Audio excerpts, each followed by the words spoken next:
How do you feel about the political trends of the United States, the Western world?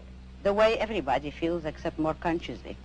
I feel that it is terrible, that you see destruction all around you, and that you are moving toward disaster until and unless all those welfare state conceptions have been reversed and rejected.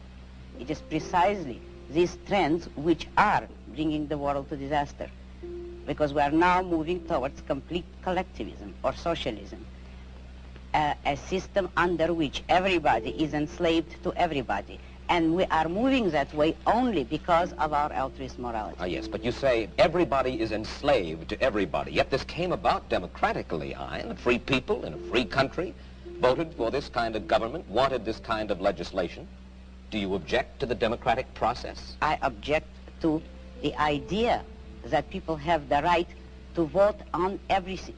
The traditional American system was a system based on the idea that majority will prevailed only in public or political affairs, and that it was limited by inalienable individual rights. Therefore, I do not believe that a majority can vote a man's life or property or freedom away from him.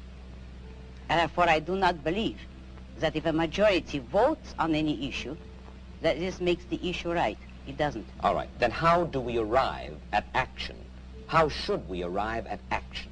By voluntary consent, voluntary cooperation of free men, unforced. And how do our leaders arrive, how do we arrive at our leadership? Who elects? Who appoints? The whole people elects. There is nothing wrong with the democratic process in politics. We arrive at it the way we arrived by the American Constitution as it used to be. By the constitutional process as we had it, people elect officials, but the powers of those officials, the powers of government are strictly limited. They will have no right to initiate force or compulsion against any citizen except a criminal. Those who have initiated force will be punished by force, and that is the only proper function of government. What we would not permit is the government to initiate force against people who have hurt no one, who have not forced anyone. We would not give the government or the majority or any minority the right to take the life or the property of others. That was the original American system. Let me put it briefly. I'm for the separation of state and economics, just as we had separation of state and church, which led to peaceful coexistence among different religions after a period of religious wars. So the same applies to economics. If you separate the government from economics, if you do not regulate production and trade, you will have peaceful cooperation and harmony and justice among men. You are certainly enough of a political scientist to know that certain movements spring up in reaction to other movements. The labor movement, for instance, certain social welfare legislation. This did not spring full-blown from somebody's head, out of a vacuum. This was a reaction to certain abuses that were going on. Isn't that true, Ian? Not always. It actually sprang up from the same source as the abuses. If by abuses you mean the legislation, which originally had been established to help industrialists, which was already a breach of complete free enterprise. What I'm saying is that nobody should have the right, neither employers nor employees, to use state compulsion and force. But when you advocate completely unregulated economic life in which every man works for his own profit, you are asking, in a sense, for a devil-take-the-hindmost, dog-eat-dog society, and one of the main reasons for the growth of government controls was to fight the robber barons, to fight laissez-faire, in which the very people whom you admire the most, the hard-headed industrialists, the successful men,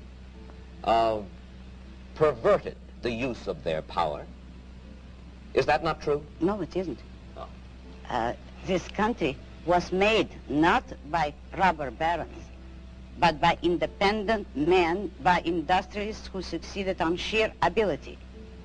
And by ability, I mean without political force, help, or compulsion. But at the same time, there were men, industrialists, who did use government power as a club to help them against competitors. They were the original collectivists. Today, the liberals believe that that same compulsion should be used against the industrialists for the sake of workers.